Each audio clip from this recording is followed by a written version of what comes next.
আপনারা দোয়া করবেন আল্লাহ যাতে ওনাকে সুস্থ করেন এবং বাংলাদেশের আলেমদের দিনদার সকলের ইসলাহের কাজটাকে ওনারা দ্বারা আল্লাহ তাআলা পুনর্জীবিত করেন। উনি আরও এক সপ্তাহের বিষয় বাংলাদেশে থাকবেন, যাদের সুযোগ আছে দেখা করবেন। ঢালকানগর আসেন গতকাল থেকে, গেন্দারিয়া ঢালকানগর খানকা এমদাদিয়া আশরাফিয়া হতরাজি খানকা, ওখানে আসেন। মাগরিবের পরে সাধারণত ইসলামী কথা বলবেন, আশাবাদী এভাবে। এই জন্য যারা দেখা করতে চান ওখানে গিয়ে দেখা করতে পারবেন। আগামীকাল ওনার সফর করার কথা গহরদাঙ্গা। শরীর সুস্থ থাকলে হতে যাবেন না, যাবেন না।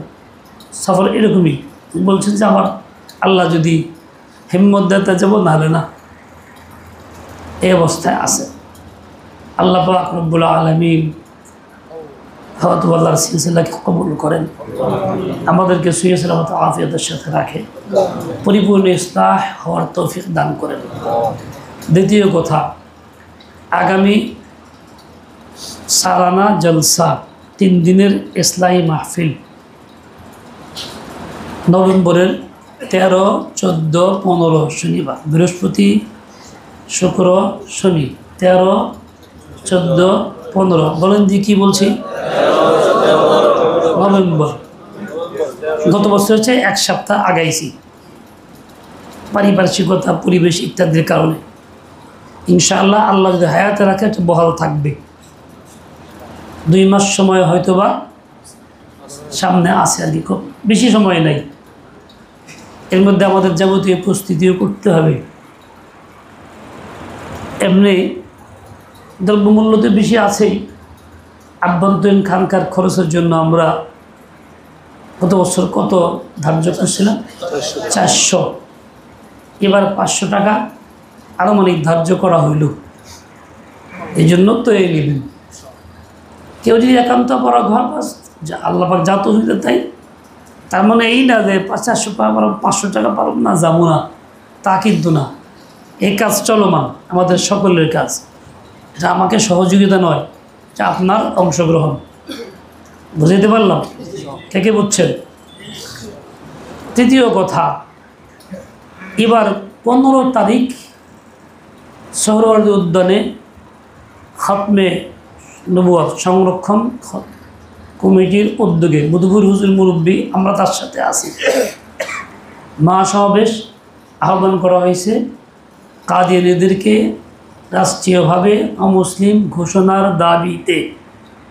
সেটা হচ্ছে 15 তারিখ শনিবার। যেহেতু একটা দিনই কাজ, জরুরি কাজ, ইমান ও আকীদার কাজ, ওইটা আমাদের ইসলাহের কামের অংশ। কাজেই ওই আমরা আশা করতেছি শনিবার দিন ফজরের পরে ইসলাহি কিছু কথা বললে দোয়া করে দেবেন, যাতে ঢাকা চলে যাবেন, খতমের মতো মিটিংয়ে যাইতে পারেন, ওভাবে তৈরি করে আসবেন। ওই দিন যদি আমরা ইসলাম মাহফিল চালাই তাহলে ওখানে আমাদের অংশগ্রহণ সম্ভব হবে না, ঠিক হবে না। কাজে মুরব্বীদের যেটা চলছে ফেসালা, আমি তো তার সাথে আছি। আপনারা দাওয়াত দিই প্রত্যেক এলাকায় খতম নবুয়তের প্রচার প্রসার। শেষের দিন শনিবার দিন আমরা তো সন্ধ্যায় দোয়া করতাম। খতম নবুয়তের কাজটা আমাদেরই কাজ হিসাবে ফজরের পয়রা, শনিবারে ফজরের পয়রা কিছু কথা বলে দোয়া করে দিব, যাতে ওখান থেকে আপনারা সরদী উদ্যান যেতে পারেন। ওটা আমাদের মাহফিলের অংশ, ওটা আমাদেরই মাহফিলেরই অংশ। ওই হিসেবে তৈরি নিয়ে আসবেন যখন শেষ করে পরিবারের যাব। কথা বুঝে আসছে? কার বুঝে আসছে? এই কথাগুলি একেবারকে পৌঁছাবেন, দাওয়াত দিয়ে দিবেন, জানায় দিবেন তো ইনশাআল্লাহ। এখন প্রস্তুতি 2 মাস সময় আছে, এর মধ্যে কিছু হয়তো আর্থিকের বিষয় আছে যেগুলো আমরা প্রস্তুতি নিয়ে জমায় আছে, এই যে আমার কাজটা করতেই হবে, কাজ আমার করতেই হবে, সেই হিসাবে প্রস্তুতি নিতে হবে। আল্লাহ পাক সবাইকে সহি বুঝ দেন, সকল কাজগুলি আঞ্জাম দেওয়ার তৌফিক দান করেন। দেখেন, যেই কথা আমি শুরুতে শুরু করছিলাম, কথাটা পূর্ণ করতে পারি নাই, একটু হলেও আলোচনা করে দিই। 3 প্রকারের সুদ লেনদেন চলে। ফিকার পরিভাষায় একটার নাম রিবা আল কর্জ, যেটাকে চক্রবৃদ্ধি হারে আমাদের দেশে বলে বোঝায়, আলোচনা কিছু হয়েছে। আর এটা হলো রিবাল ফজল, তার মানে আপনি একজনকে ধান দিছেন 1 মণ, বলে বিনিময়ে ধান নেবেন তার থেকে 1.5 মণ বেশি নেবেন, এটা সুদ। 1.5 মণকে 10 কেজি যদি বেশি নেন তবুও কি সুদ। তোমার কাছে ধান বেচলাম, আমন ধান 1 মণ বেচলাম, তুমি আমরা আওয়াজ বদলে 1 মণ 10 দিবা, যদিও ভিন্ন জাত ভিন্ন ধান হিসাবে এরকম পরিবর্তন করার সুযোগ নেই। যে কোনো জিনিস যেগুলি মাপের আওতায় আছে, আগের যুগে পালা পাথর, একসময় শের ছিল, পাত্র দিয়ে মাপা হয়, দুধ মাপা হইতো পাত্র দিয়ে, এখনও পাত্র দিয়ে মাপা হয়, লিটার তো পরে আসলো। এই সব জিনিস এর মধ্যে কম বেশি করার সুযোগ নেই, এক পক্ষে কম দিলে আপনি বেশি দিবেন, এই সবটা সুদ। যত মহাব্বতের লোক থাক, যত ঘনিষ্ঠতা থাক, বিনিময় করতে গেলে সমান সমান বিনিময় করতে হবে। 6টা জিনিসের কথা হাদিসে উল্লিখিত আছে, উপরে মাইক দিয়ে দাও।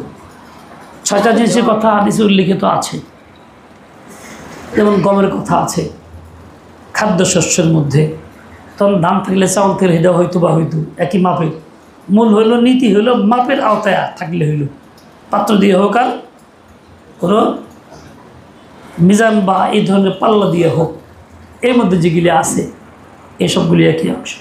হ্যাঁ, যেসবগুলি এখনও মাপের আওতায় না, পরিমাপের আওতায় না, সেগুলির মধ্যে কম বেশি জায়েজ হবে।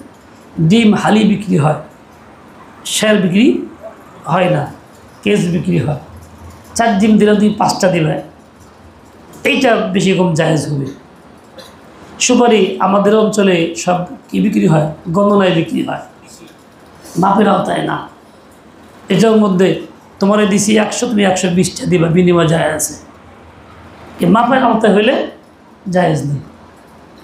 আর এটা হলো রিবা আর নাসিয়া, বাকিতে বিক্রয়, ক্রয় বিক্রয় বাকিতে, নেওয়ার সময় বেশি নেওয়া, এটাও জায়েজ নেই, হারাম।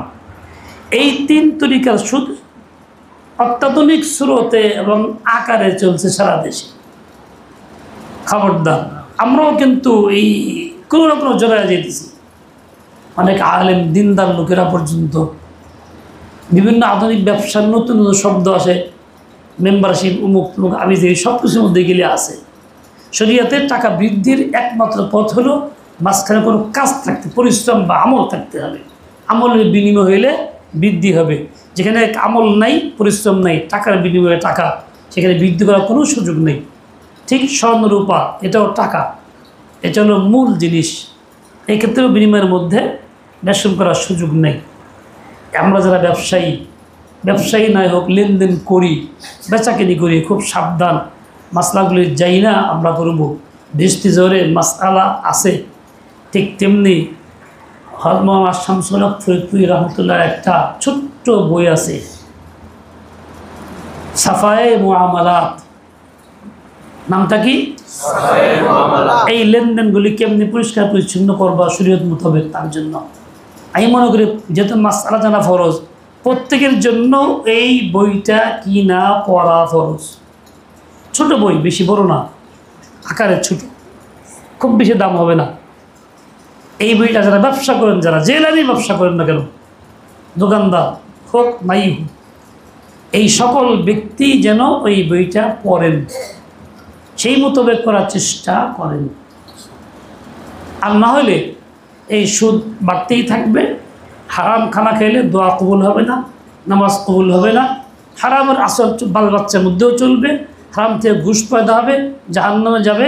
হারাম থেকে রক্ত পয়দা হবে, রক্ত থেকে বাচ্চা পয়দা হবে। পরবর্তী ফল কী হবে তা আল্লাহ ভালো জানে। এভাবেই চলবে। এই জন্য খুব সাবধান, খুব সতর্ক হই। এই ক্ষেত্রে মোটেই কোনো অলসতা ঢিলামি না করি। অনেক সূক্ষ্ম মাসআলা আছে যেগুলো আমাদের কাছে বুঝে আসে না এই মুহূর্তে। বিজ্ঞ আলেমকে জিজ্ঞাসা করলে, মুফতিকে জিজ্ঞাসা করলে উনি বলে দেবেন কতটুকু সুদ আছে কি নাই ইত্যাদি ইত্যাদি, করা যাবে কি যাবে না, এই বিষয়গুলি ওইভাবে আমাকে করতে হবে।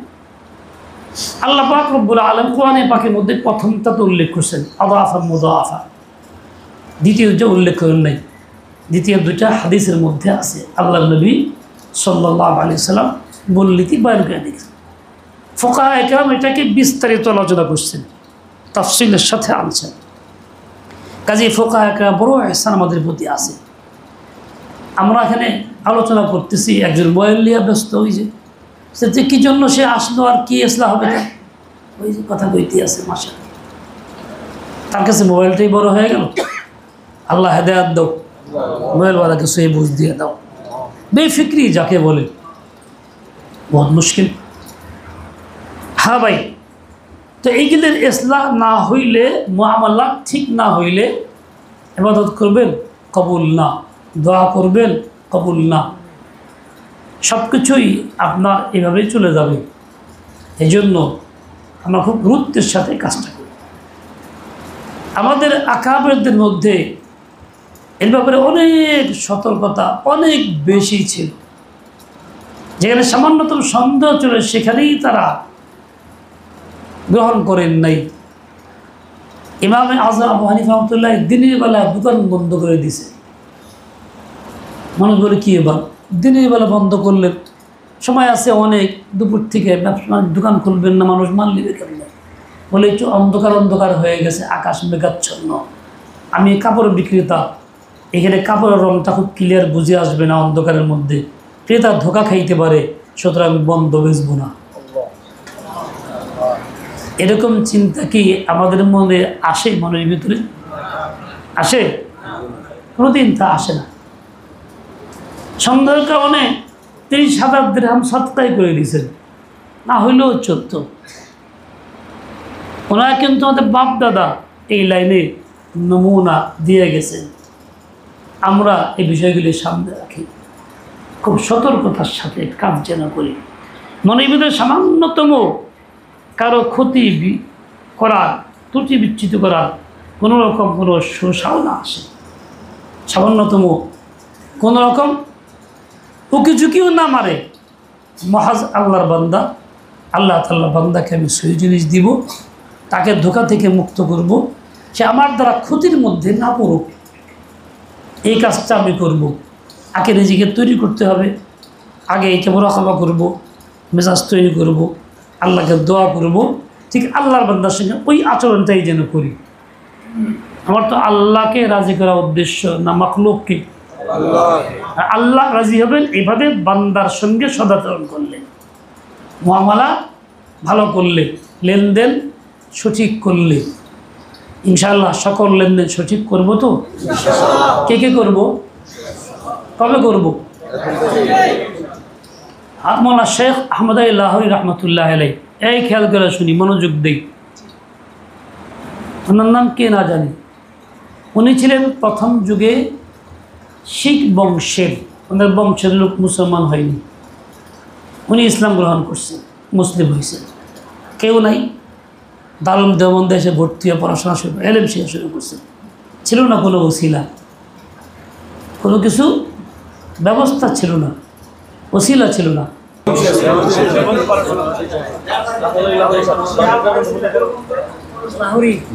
তো পড়তেছেন, তাকওয়া কি পরিমাণ ছিল যা আমার ভাষায় প্রকাশ করতে পারবো না। এহতিয়াত কি পরিমাণ ছিল, আল্লাহর ভয় কি পরিমাণ ছিল। মানুষ যা করে তার চেহারা প্রকাশ পায়। আমি আলহামদুলিল্লাহ, আল্লাহ আমাকে একটা খাস একটা মর্যাদা দিছেন। চেহারা দেখলে বুঝি যে এই গুনাহে লিপ্ত, এই গুনাহ তার দ্বারা হয়। আল্লাহ বোঝার তৌফিক দিছেন, আলহামদুলিল্লাহ। তো এরকম নেকি করলেও তার নূর প্রকাশ পায়।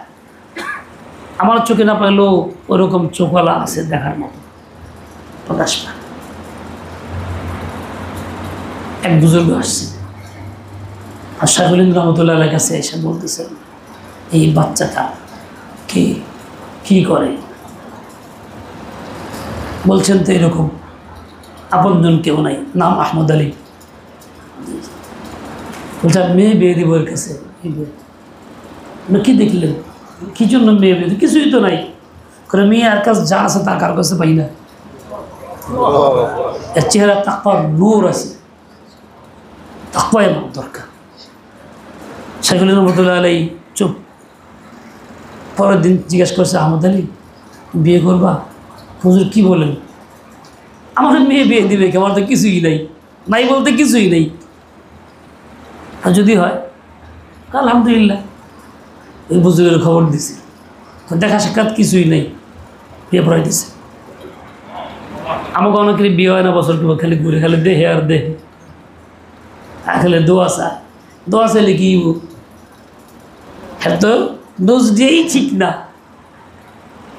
আর ওনার বিয়ে হয়ে গেছে চিন্তা চেতনা কি? শাইখুল হিন্দ বলছেন বাস ল্যাংরা কর কানা কর অন্ধ, কোনো কথা নেই। আমাদের শেখ মৌলানা মাজহার সাহেব নামবাগের মা রহমতুল্লাহ আলাই হতরা বলছেন আমি বিয়ে করবো।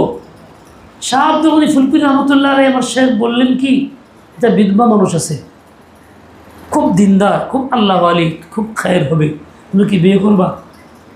আমি যুগ মানুষ, আমাকে বিধবার প্রস্তাব দিলেন। আর আমাদের জওয়ানদের বিধবার কথা বললে তো কথাই নেই। জওয়ান যা তার চেয়ে বাপ মা হলো বেশি তেরা। কি বিয়ালা মেয়ে আনবো? মানে বাপ মা আগে ইমান ছেড়ে দিয়া সব কিছু বাদ বুদ দিয়া তারপরে ছেড়ে দিয়েছে লাগে, যা করুন যাবো না। বলছি হজরত আপনি যদি বলেন আলহামদুলিল্লাহ, দেখেও নেই কোনো কিছু নেই, নিজে বলছেন, মুখে নিজে শুনছি আমি। তা আলহামদুলিল্লাহ শাদী হয়ে শাদী হয়ে গেছে, বিধবা। আলহামদুলিল্লাহ তার ঘরে আল্লাহ আমার সন্তান দিয়েছে, মৌলানা মাজহারের মতো মানুষ দিয়েছে আল্লাহ তার ঘরে। হতলা বলতেন রহমতুল্লাহ আলাই, ভাই মৌলানা মাজহারের সাথে তো পরামর্শ করুন। মৌলানা মাজহার আমার নিসবতের মধ্যে কোনো পার্থক্য নেই। বলতেন যে মৌলানা মাজহার আমি যে শেখের খলিফা, উনি সিমাই খলিফা। মৌলানা মাজহার সাথে পরামর্শ করতাম, আমি অনেক পরামর্শ খুব ফল পাইছি ভালো। উনি হলে হজরত দোয়ার এই মানুষটা, যারা সফরে যেতেন রহতওয়ালা, সফর থেকে আসলে বলতেন মাজহার बैठो बैठो, চেয়ার দিয়ে বসে দেন সামনে। कदम पर हजरत क्या बात है? काम है खिदमत। नहीं बैठो, बैठना ही तुम्हारा काम है। कदम पर आबाद काय की हुई है? मियाँ तुम मेरे एक अकलूते बैठे हो, बहुत दिन से तुम्हें नहीं देख, अब जी भर के देख रहा हूँ, वही तुम्हारा काम है। मन भरे देखिए ये तुम्हारा काम, ये बुझता हूँ। এত मोहब्बत করতেন আমরা মাজহার সাহেব নাম বরকাত উনকে। তো এই যে শাহ আব্দুল ফুলপুরি রহমতুল্লাহ মশওয়ারা উনি বিয়ে করছেন, নিজের মত ছেড়ে দিয়েছেন, ফল কি হয়েছে? খায়েরই খায়ের হয়েছে। হতার খুব মোহব্বত করতেন। সেই বছর অসুস্থ হয়েছেন, বিবিও মারা গেছেন তো অনেক আগে, খুব মোহব্বত করতেন। সফরে গেছেন, সফরে হজ উমরার সফরে গেছেন, মানে সফরে গেছেন, লম্বা সফর ছিল 14-15 দিনে। বাসার থেকে খবর গেছে তিনি অসুস্থ, তাড়াতাড়ি করে টিকিট বললে জলদি এসে পড়ছে, 1 সপ্তাহ আগে এসে পড়ছে। অসুস্থ ব্যক্তির খোঁজখবর নেওয়া এবং তার সেবা করা আল্লাহর নবীর তরিকা। ওখানে থাকার চাইতে এটা জরুরি বেশি। মদিনায় থাকার চাইতে রোগী বিবির খেদমত করা জরুরি বেশি। কট এসে পড়ছে। আমাদের শেখের জিন্দিগি ছিল এমন, অসমুদ্দিনের মসজিদে থাকলে প্রতি বক্তে 1000 রাকাত ফরজ সব পাইত। হ্যাঁ বলে ওখানে দরবার নবুয়তের থেকে সুন্নত নবুয়ত বেশি আফজল। ওইখানে থাকার চাইতে তার সুন্নত চিন্তা করা হলো বেশি উত্তম। আমরা উল্টা করি না, সিধা ওনার এরকম কিছু। আমার সামনে খুব বয়স্ক নরসুন্দির বয়স্ক, একদম 199 বছর বয়স্ক, শক্তি আছে, চোখে কম দেখে, হজরতের কাছে থাকতেন আমাদের সাথেই খানকায়। তো বলতেছে হজরত ঘর থেকে ফোন আসছে, বিবিতে অসুস্থ, হ্যাঁ জলদি যাও, আবি যাও, এক্ষুনি চলে যাও। যদিও তোমার কোনো জরুরত নাই, কিন্তু তার খেদমত জরুরি, জলদি ভালো, তাড়াতাড়ি যাও, পাঠাই দিছি। আমরা আসলে বউদের কাছে না গেলে বুঝবো না, দিন শিখতে পারবো না। মনে কেউ ধরুন এনে কত বড় বুজুর্গ আসছে, ওনার কাছে রয়েছি, তাই কী হয়েছে, না গেলাম এই সব থেকে যাবো, আর জীবনে পাম কিনা পামু না, জলদি যাও, এই আমল হ্যাঁ, এই সুন্নত করাইছেন। হ্যাঁ, আজকাল বহু গার্জেন আপনাদের মধ্যেও থাকবে যারা ছেলেদের বিয়ে করা সহজে দেরিতে বিয়ে করা, কারণ তো কিছু করে না, বউ পালবকেরা অথচ এটা সম্পূর্ণ সুন্নতের পরিপন্থী। শুধু তাই না, যে বদ্দিনই, গুনাহ থেকে বাঁচা যেমন ফরজ, বাঁচানো তেমন ফরজ। গুনাহ থেকে বাঁচানোর সাথে তারা বিয়ে সাথে করাই দেব। তোমার সংসারে 10টা 5টা মানুষ খায় চলে, একটা মানুষ খেলে আর কী হবে? তোমার ছেলে খায়, মেয়ে খায়, অন্যরা খায়, তার একটা খেলে কী হবে? সব ফুরায় যাবে। তা তো আর না, সম্পূর্ণ বদ্দিনই সাওয়ার হয়েছে আমাদের ঘরের উপরে, যেন অশান্তি অশান্তি, বাড়ি খালি ঝামেলা ঝামেলা ঝামেলা ঝামেলা, কমে নাই, কমবেও না। যতদিন পর্যন্ত সম্পূর্ণ নিজেকে সুন্নতের কাছে ন্যস্ত করতে না পারবো, ততদিন পর্যন্ত আমার সুখ শান্তির আশা করা স্বপ্নই মাত্র, যা বাস্তবে ফলবে না। স্বপ্নই মাত্র, যা বাস্তবে, স্বপ্ন আর বাস্তব কিন্তু এক জিনিস না, অনেক পার্থক্য। এক বেলা স্বপ্ন দেখছিল সাদা দিয়ে পান খাইতেছে, কি মজা, সাদা পাতা দিয়ে জলদা দিয়ে হুইতে উচ্চা দেহে খেতা সিরা সিরা খাইতেছে, মুখের মধ্যে সিরা খেতার মধ্যে যে হইছে, এই যে সিরা সিরা খাইতেছে, সবাই দেখছি কি সাদা দিয়ে পান খায়, লেবাস পোশাক সব ঠিকঠাক, বুজুর্গের দরবারে যাই, অমুক জায়গায় যাই, এই শিখি, সব করি, মাগার সব সাদা পাতা খাইতেছি, শব্দে বাংলায় বুঝ যাবো সিরা খেতা খাই। যতদিন পর্যন্ত দিন ইত্তেবায়ে নবী না হয়, নবীর সুন্নতের অনুসরণ বা জিন্দিগির সুন্নত না আসে, সে আমি হের আপনি হন, সে যে কেউ হোক, এই জন্য সুন্নতকে জিন্দা করা আমাদের কাজ। যা আকামের সবুত থেকে আমাকে শিখতে হবে, এছাড়া ভিন্ন জায়গা নেই শিখার। কিতাব পড়া যাবে, বাস্তবায়ন হবে না। আকামের কাছে পড়াও যাবে, বাস্তবায়নও হবে, যাই ভাবতে পারবো, চিন্তাও করতে পারবো না। যাক, অনেক লম্বা কথা আর বলা দরকার নেই, সন্ধ্যা ঘনায় আসছে, এই জন্য এই মুখতাসার কথা বললাম। আরও কিছু কথা আছে। এখন আহমদ আলী সাহেব রাহুল রহমতুল্লাহ আলাই বিয়ে করছেন, দিবেন কোথায়? সেগুলো পরামর্শ আছে, কাজ করে ছোট্ট একটা রুম ভাড়া নাও।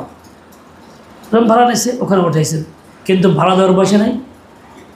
বিবি ঘরে গেছে, খানার কোনো পয়সা নেই, ব্যবস্থা নেই, চাউল নেই, আটা নেই, কোনো কিচ্ছু নেই, একদম খালি ঘরে গেছে। তাহলে যে বুজুর্গকে বিয়ে দিচ্ছেন, তিনি তার মেয়েকে কিভাবে করছেন? মা বোনরা খেয়াল করে শুনেন, আপনারা খালি স্বামীর বাড়িতে এই চান ওই চান ওই চান, গার্জেনরা শুনেন, খালি সরকারি চাকরি ছাড়া বিয়ে দিন না। যত ছাত্র ছেলে যত ভালোই হোক, পাত্র যত ভালোই হোক, সরকারি চাকরি নেই, বিয়ে দিন না। আপনারাও ওই যে এই ঘোড়ার স্বর্ণের ডিম নিয়ে ব্যস্ত, খালি ডিম না, ঘোড়ার স্বর্ণের ডিমের আশে বসে রয়েছেন, যা দিন না, যা সুন্নত না, যা তরিকা। মেয়ের বিরোধী হচ্ছে, ভালো পাত্র পাইতেছেন না, চাকরি চিন্তায় দিবেন এমন একজনকে যে স্বর্ণের ডিম দূরের কথা, সে তো মাটির ডিমও না, কারণ সে তো ঘুষখোর, সুদখোর, এই বেনামাজি, উমুক তুমুক সব কিছু হবে। এরকম করতেছি আমরা সকল কাজেই, দিন ও সুন্নতের বাইরে। ও ভাই, দিন তো ইত্তেবায়ে সুন্নতের। এখন কি করবেন? পরামর্শ করছে কি করা যায়। এক্ষেত্রে স্বামী স্ত্রী দুজন মুয়াফিক থাকতে হবে। স্ত্রী বুঝতে হবে স্বামীর কিছু নাই, তো ঠিক আছে, কি করা, সবর করি, তো হালাল খাই, হারামে না যাই। এমন না তুই 500 টাকা দিলে কিস্তি উঠালে খাও, তা বলেন নাই। কী করা যায়? এশার নামাজ পড়ে বাজারে গেছেন, মানুষ যে বাজারে তুই তরকারি জিনিস অর্ধেক পচা বা কাটা কোটা এগুলি ফেলাই হয়ে গেছে গা, ওঠায় নিয়ে আসছে। এগুলি এই না কেটে কুটা শুধু লবণ দিয়ে সিদ্ধ করে পানি খেয়েছেন দুজনেই, সিদ্ধ পানি। এভাবে জীবন যাপন করছেন, কয়েকদিন থাকছেন কষ্ট করে। বাড়িতে যখন আবার যাবে বাবার বাড়িতে মেয়েটা, ওরা ভয় ছিল যে আর আসে কি নাই আসে, এরা খেয়ে থাকতেছে, খাওয়ার তো কিছু নেই। মা জিজ্ঞাসা করছে কেমন পাইলা? আমাদের মতো মেয়েরা হলে কি বলবে, আর কিছুই পাইছিল না, মেয়ে বেশি হয়ে গেছিলাম, জন্ম দিয়ে ভুল করছিলা, হ্যাঁ এমন জায়গায় ফালাইছো, খাওয়ার নাই, থাকার জায়গা নাই, অমুক নাই, তুমুক নাই, এক গাচ্ছি সময় দিত। বাপ মার মনটাকে নষ্ট করে শেষ করে দিত, না যাম না। আর বেঁধে তুই যা ঘর ঘর, আমি যাম না, মেয়াকে মাইরে। আহা, আল্লাহর বান্দি কেমন বলছে, আলহামদুলিল্লাহ, দুনিয়া যে জান্নাত থাকে তো আহমদ আলীর ঘরে আছে। আচ্ছা, খাওয়ান কিছুই নেই। কি বলছে? দুনিয়া যে জান্নাত থাকে তো আহমদ আলীর ঘরে আছে। ফিরে আসছে, জিন্দিগি চলছে। তারা কি না হয়েছে, শেখ আহমদ লাহোরিকে কে না চেনে? দিনের কোন খিদমতটা তারা দ্বারা না হয়েছে, কোন দোয়াটা কবুল না হয়েছে? আল্লাহ তাই বিলাকে সারা জীবন কষ্ট করে না খায় মরছেন তাও না, আল্লাহ তাআলা ওয়াসাআত দিয়েছেন, রিজক হালাল দিয়েছেন, ওয়াফির দিয়েছেন, অনেক দিয়েছেন। হয়তো ইন্তিকালের পরে একজন ওই সময় হয়তো মুনাসাবাত একজন স্বপ্নে দেখছেন, আল্লাহ পর জিজ্ঞাসা করতেছেন ওনাকে, আর উনি বলতেছেন, জিজ্ঞাসা করছে, শাহেখ আহমদ, আপনারা আল্লাহ কী ব্যবহার করছেন? আল্লাহ দয়া করে মাফ করে দিয়েছে। কেমনে? কয় যে আল্লাহ পাক জিজ্ঞেস করছে, উনি খুব কান্নাকাটি করতেন দুনিয়াতে আল্লাহর কাছে। বলে, আমাদের তুমি এত কাঁদছিলা কেন? আল্লাহ জিজ্ঞাসা করছেন। তা আমি আরও কান্না শুরু করছি, হায় আমার উপায় নেই। কেন কান্না শুরু করছে? আল্লাহ কেন কান্দো এখন? বলে, আল্লাহ আপনার নবী বলছেন, মান নুকিসাল হিসাবা ফাকাদ হালাকা, যদি জিজ্ঞাসা করা ধরা হয় তাহলে তো সে ধ্বংস। আপনি যখন জিজ্ঞাসা করছেন কেন কাঁদছিলা, এই মুনাকাশার কারণে আমি ভয়ে কাঁদে, আজকে আমার শেষ উপায় নেই, এই জন্য আরও ভয়ে কাঁদতেছিলাম। আল্লাহ বলছেন, যাও, তোমাকে রহমতে পার করে দিলাম। এই ব্যক্তি হলো শেখ আহমদ লাহোরী। কিসের দ্বারা হয়েছে? তাকওয়ার দ্বারা হয়েছে। কিসের দ্বারা হয়েছে? ইত্তেবাঈ সুন্নতের দ্বারা হয়েছে। হারাম খাওয়ার দ্বারা হয় নাই, সুদের লেনদেনের দ্বারা হয় নাই, কিস্তির দ্বারা হয় নাই। এই জন্য ভাই, জিন্দগি বদলাই, আল্লাহ পাক আমাদের সেই বুঝ দিয়ে দেন, হিম্মত হলে তৌফিক দিয়ে দেন। অটল থাকি, মাঝে কামড় দিয়ে থাকার চেষ্টা করি হালালের উপরে। না খেয়ে থাকবো, এক দুবার না খেয়ে থাকলে কী হয়? রোজা রাখে না খেয়ে মরে যাইগা, কিছুই না। সাহাবা আপনার সমস্যা করছেন, মরে তো নাই কেউ, তো কিছুই না। আজকাল তো সস্তা খাওয়া মিলেই, পানি সব জায়গায় মিলে, গাছপাত সব জায়গায় মিলে। আরে ভাই, হিম্মত তো করো, আল্লাহ থেকে সাহায্য কেমনে আসে দেখো, সাহায্য উইরে আসবে দেখো তোমার কাছে।